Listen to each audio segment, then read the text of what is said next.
Chapter 12, Affection. One of the chief causes of lack of zest is the feeling that one is unloved, whereas conversely the feeling of being loved promotes zest more than anything else does. A man may have the feeling of being unloved for a variety of reasons. He may consider himself such a dreadful person that no one could possibly love him. He may in childhood have had to accustom himself to receiving less love than fell to the share of other children, or he may in fact be a person whom nobody loves. But in this latter event the cause probably lies in a lack of self-confidence due to early misfortune. The man who feels himself unloved may take various attitudes as a result. He may make desperate efforts to win affection, probably by means of exceptional acts of kindness. In this, however, he is very likely to be unsuccessful, since the motive of the kindness is as easily perceived by their beneficiaries, and human nature is so constructed that it gives affection most readily to those who seem least to demand it. The man, therefore, who endeavors to purchase affection by benevolent actions becomes disillusioned by experience of human ingratitude. It never occurs to him that the affection which he is trying to buy is of far more value than the material benefits which he offers as its price, and yet the feeling that this is so is at the basis of his actions. Another man, observing that he is unloved, may seek revenge upon the world, either by stirring up wars and revolutions, or by a pen dipped in gall, like Dean Swift. This is an heroic reaction to misfortune, requiring a force of character sufficient to enable a man to pit himself against the rest of the world. Few men are able to reach such heights. The great majority, both of men and women, if they feel themselves unloved, sink into a timid despair relieved only by occasional gleams of envy and malice. As a rule, the lives of such people become extremely self-centered, and the absence of affection gives them a sense of insecurity from which they instinctively seek to escape by allowing habit to dominate their lives utterly and completely. For those who make themselves the slaves of unvarying routine are generally actuated by fear of a cold outer world, and by the feeling that they will not bump into it if they walk along the same paths that they have walked along on previous days. Those who face life with a feeling of security are much happier than those who face it with a feeling of insecurity, at any rate so long as their sense of security does not lead them to disaster. And in a very great many cases, though not in all, a sense of security will itself help a man to escape dangers to which another would succumb. If you are walking over a chasm on a narrow plank, you are much more likely to fall if you feel fear than if you do not. And the same thing applies to the conduct of life. The fearless man may, of course, meet with sudden disaster, but it is likely that he will pass unscathed through many difficult situations in which a timid man would come to grief. This useful kind of self-confidence has, of course, innumerable forms. One man is confident on mountains, another on the sea, and yet another in the air. But general self-confidence towards life comes more than anything else from being accustomed to receive as much of the right sort of affection as one has need for. And it is this habit of mind considered as a source of zest that I wish to speak about in the present chapter. It is affection received, not affection given, that causes this sense of security, though it arises most of all from affection which is reciprocal. Strictly speaking, it is not only affection but also admiration that has this effect. Persons whose trade is to secure public admiration, such as actors, preachers, speakers, and politicians, come to depend more and more upon applause. When they receive their due meed of public approbation their life is full of zest, when they do not, they become discontented and self-centered. The diffused goodwill of a multitude does for them what is done for others by the more concentrated affection of the few. The child whose parents are fond of him accepts their affection as a law of nature. He does not think very much about it, although it is of great importance to his happiness. He thinks about the world, about the adventures that come his way and the more marvelous adventures that will come his way when he is grown up. But behind all these external interests there is the feeling that he will be protected from disaster by parental affection, The child from whom for any reason parental affection is withdrawn is likely to become timid and unadventurous, filled with fears and self-pity, and no longer able to meet the world in a mood of gay exploration. Such a child may set to work at a surprisingly early age to meditate on life and death and human destiny. He becomes an introvert, melancholy at first, but seeking ultimately the unreal consolations of some system of philosophy or theology. The world is a higgledy-piggledy place, containing things pleasant and things unpleasant in haphazard sequence. And the desire to make an intelligible system or pattern out of it is at bottom an outcome of fear, in fact a kind of agoraphobia or dread of open spaces. Within the four walls of his library the timid student feels safe. If he can persuade himself that the universe is equally tidy, he can feel almost equally safe when he has to venture forth into the streets. Such a man, if he had received more affection, would have feared the real world less, and would not have had to invent an ideal world to take its place in his beliefs. By no means all affection, however, has this effect in encouraging adventurousness. The affection given must be itself robust rather than timid, desiring excellence even more than safety on the part of its object, though of course by no means indifferent to safety. The timid mother or nurse, who is perpetually warning children against disasters that may occur, who thinks that every dog will bite and that every cow is a bull, may produce in them a timidity equal to her own, and may cause them to feel that they are never safe except in her immediate neighborhood. To the unduly possessive mother this feeling on the part of a child may be agreeable, she may desire his dependence upon herself more than his capacity to cope with the world. In that case her child is probably worse off in the long run than he would be if he were not loved at all. The habits of mind formed in early years are likely to persist through life. Many people when they fall in love look for a little haven of refuge from the world, where they can be sure of being admired when they are not admirable, and praised when they are not praiseworthy.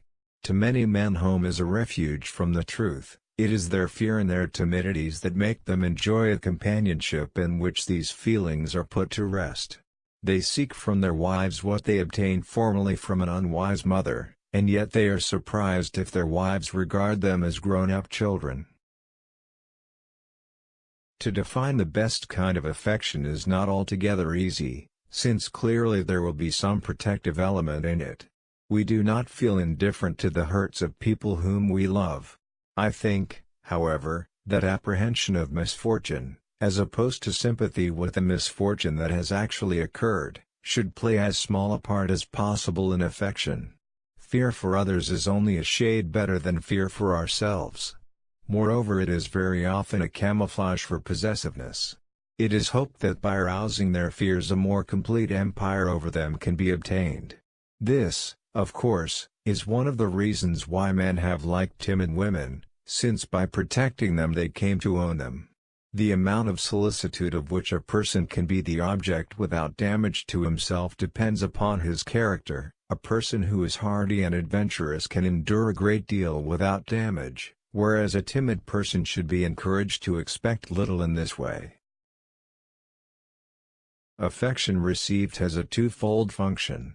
We have spoken of it hitherto in connection with security, but in adult life it has an even more essential biological purpose, namely parenthood. To be unable to inspire sex love is a grave misfortune to any man or woman, since it deprives him or her of the greatest joys that life has to offer. This deprivation is almost sure sooner or later to destroy zest and produce introversion. Very frequently, however, previous misfortunes in childhood have produced defects of character which are the cause of failure to obtain love in later years. This is perhaps more true where men are concerned than it is as regards women, for on the whole women tend to love men for their character while men tend to love women for their appearance. In this respect, it must be said, men show themselves the inferiors of women, for the qualities that men find pleasing in women are on the whole less desirable than those that women find pleasing in men. I am not at all sure, however, that it is easier to acquire a good character than a good appearance. At any rate, The steps necessary for the latter are better understood and more readily pursued by women than are the steps necessary for the former by men. We have been speaking hitherto of the affection of which a person is the object. I wish now to speak of the affection that a person gives. This also is of two different kinds, one of which is perhaps the most important expression of a zest for life, while the other is an expression of fear. The former seems to me wholly admirable, while the latter is at best a consolation. If you are sailing in a ship on a fine day along a beautiful coast, you admire the coast and feel pleasure in it. This pleasure is one derived entirely from looking outward, and has nothing to do with any desperate need of your own. If, on the other hand, your ship is wrecked and you swim towards the coast, you acquire for it a new kind of love. It represents security against the waves, and its beauty or ugliness becomes an unimportant matter. The better sort of affection corresponds to the feeling of the man whose ship is secure, the less excellent sort corresponds to that of the shipwrecked swimmer. The first of these kinds of affection is only possible in so far as a man feels safe, or at any rate is indifferent to such dangers as beset him. The latter kind, on the contrary, is caused by the feeling of insecurity.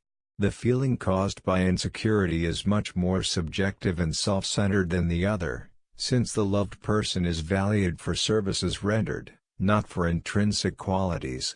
I do not, however, wish to suggest that this kind of affection has no legitimate part to play in life. In fact, almost all real affection contains something of both kinds in combination, and insofar as affection does really cure the sense of insecurity, it sets a man free to feel again that interest in the world which in moments of danger and fear is obscured. But while recognizing the part that such affection has to play in life, we must still hold that it is less excellent than the other kind, since it depends upon fear, and fear is an evil, and also because it is more self-centered. In the best kind of affection a man hopes for a new happiness rather than for escape from an old unhappiness. The best type of affection is reciprocally life-giving. Each receives affection with joy and gives it without effort, and each finds the whole world more interesting in consequence of the existence of this reciprocal happiness. There is, however, another kind, by no means uncommon, in which one person sucks the vitality of the other. One receives what the other gives, but gives almost nothing in return. Some very vital people belong to this blood-sucking type. They extract the vitality from one victim after another, but while they prosper and grow interesting, those upon whom they live grow pale and dim and dull. Such people use others as means to their own ends, and never consider them as ends in themselves. Fundamentally they are not interested in those whom for the moment they think they love, they are interested only in the stimulus to their own activities, perhaps of a quite impersonal sort. Evidently this springs from some defect in their nature, but it is one not altogether easy either to diagnose or to cure. It is a characteristic frequently associated with great ambition, and is rooted, I should say, in an unduly one-sided view of what makes human happiness. Affection in the sense of a genuine reciprocal interest for two persons in each other, not solely as means to each other's good, but rather as a combination having a common good, is one of the most important elements of real happiness, and the man whose ego is so enclosed within steel walls that this enlargement of it is impossible misses the best that life has to offer, however successful he may be in his career. Ambition which excludes affection from its purview is generally the result of some kind of anger or hatred against the human race, produced by unhappiness in youth, by injustices in later life, or by any of the causes which lead to persecution mania. A too powerful ego is a prison from which a man must escape if he is to enjoy the world to the full. A capacity for genuine affection is one of the marks of the man who has escaped from this prison of self. To receive affection is by no means enough. Affection which is received should liberate the affection which is to be given, and only where both exist in equal measure does affection achieve its best possibilities. Obstacles, psychological and social, to the blossoming of reciprocal affection are a grave evil, from which the world has always suffered and still suffers. People are slow to give admiration for fear it should be misplaced. They are slow to bestow affection for fear that they should be made to suffer either by the person upon whom they bestow it or by a censorious world. Caution is enjoined both in the name of morality and in the name of worldly wisdom, with the result that generosity and adventurousness are discouraged where the affections are concerned. All this tends to produce timidity and anger against mankind, since many people miss throughout life what is really a fundamental need, and to 9 out of 10 an indispensable condition of a happy and expansive attitude towards the world. It is not to be supposed that those who are what is called immoral are in this respect superior to those who are not. In sex relations there is very often almost nothing that can be called real affection, not infrequently there is even a fundamental hostility. Each is trying not to give himself or herself away, each is preserving fundamental loneliness, each remains intact and therefore unfructified. In such experiences there is no fundamental value. I do not say that they should be carefully avoided, since the steps necessary to this end would be likely to interfere also with the occasions where a more valuable and profound affection could grow up. But I do say that the only sex relations that of real value are those in which there is no reticence and in which the whole personality of both becomes merged in a new collective personality. Of all forms of caution, caution in love is perhaps the most fatal to true happiness.